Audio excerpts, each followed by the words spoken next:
So speaking of polarization, I was reading an article in the Post. It's probably at least a couple of days old, talking about polarization. And when I read the Post, which is a liberal, well, I don't even know the terms. It's not a conservative newspaper. It doesn't seem to think that God is that important. It seems to push most of the democratic ideas. The simple trying to read the editorial page in the Post and figure out which one of these people are supposed to be giving a conservative view. Apparently, to look at it, you would think that there's only one real view. That's the democratic view, and the view of the flavor of the day, whatever cause is the big deal this time, rather than, what's your problem, dog?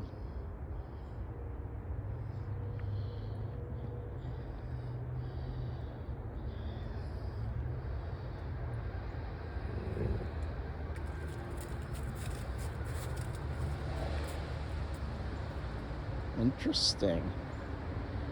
Is a fox under the car? It would catch the fox in an inopportune moment, because he's definitely got his fur up.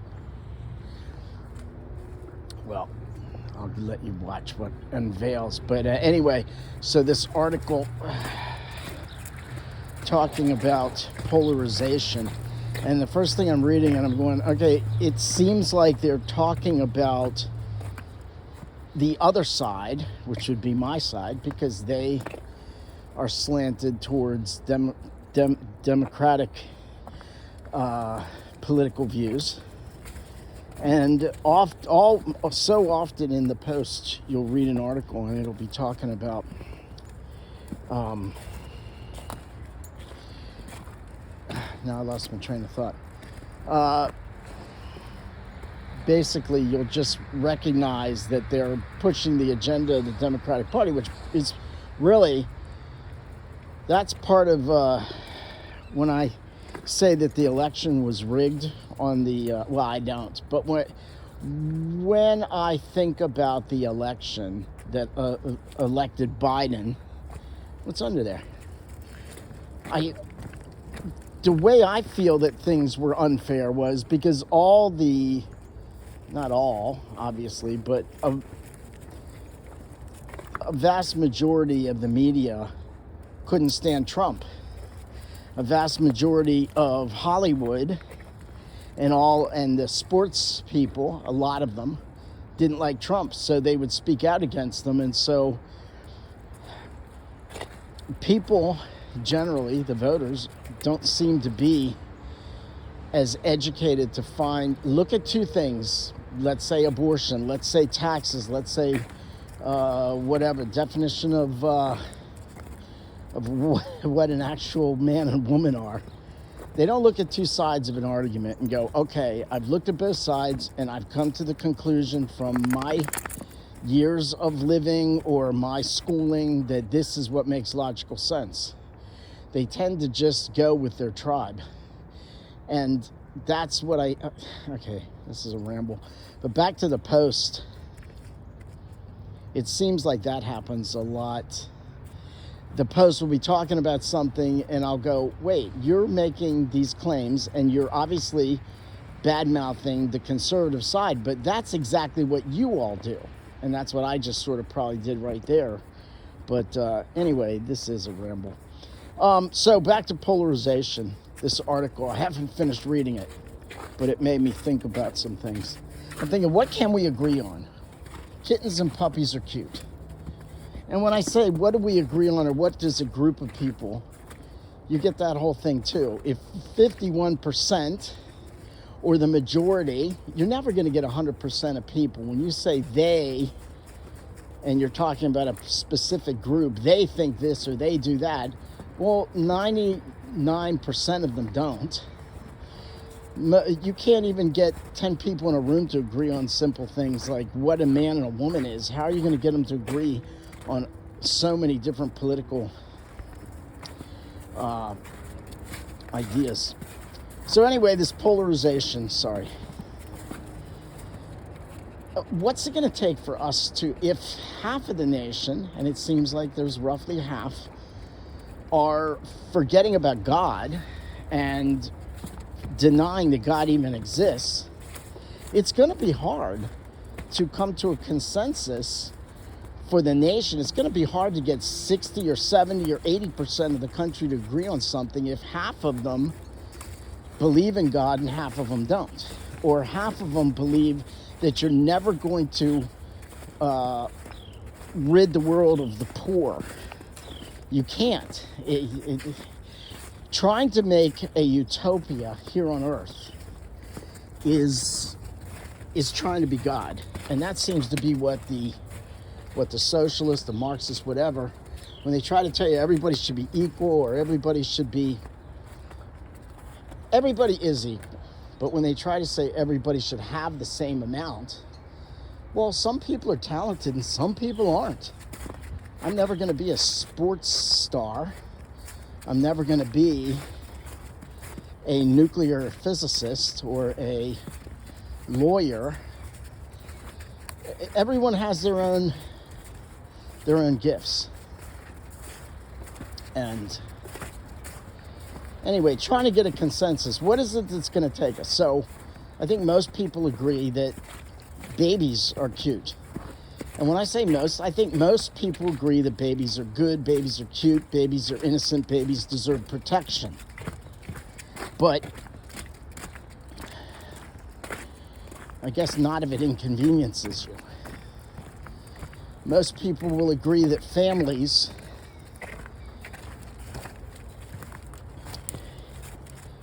made up with a mother and a father taking care of each other and taking care of their children is the optimal. Not always possible. My mom died when I was 12, so there was a father only, my father, watching us.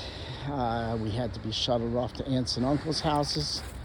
Eventually have to have some kind of babysitter watching us until we were old enough, and then that's when we ran amok.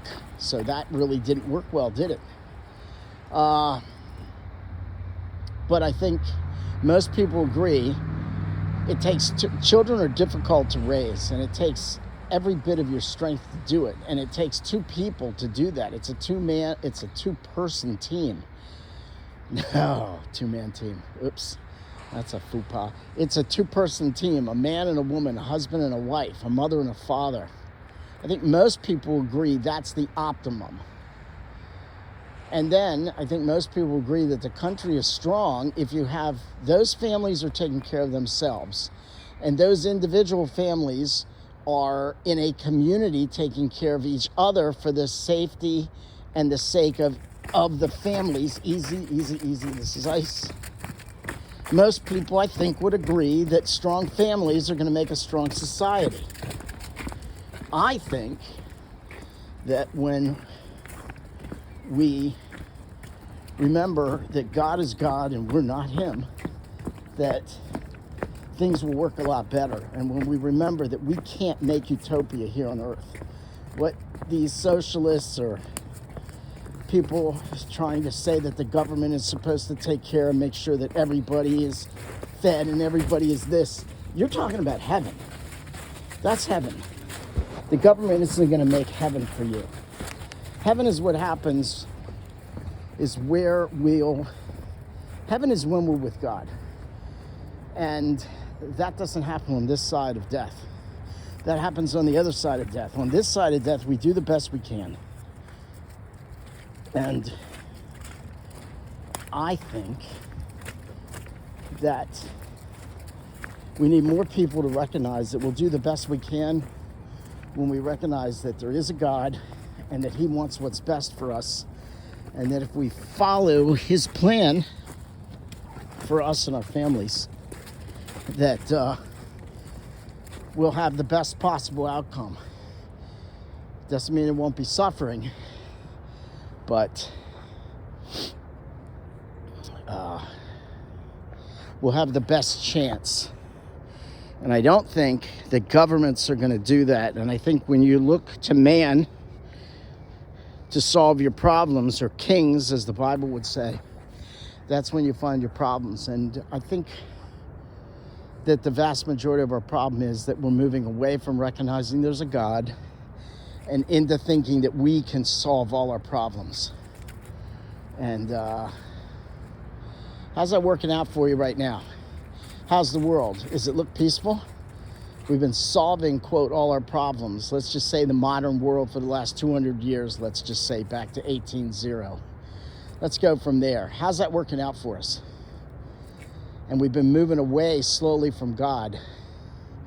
So, I don't know. Maybe that's something to think about. What do you think? Remember to ask the saints to pray for us, all the peacemakers, all the kings with right judgment, the good Christian Catholic kings who would be in Mass when someone, or prayer, and someone would say, Your Majesty, the war is about to start, or the battle, or and they would say, don't bother him, he's in Mass, he's in prayer. So anyway, let's ask the saints to pray for us, all the saints that are applicable to help us get right judgment in how to right this world, how to put this boat back up on top of the water. And let's continue to pray for the souls in purgatory.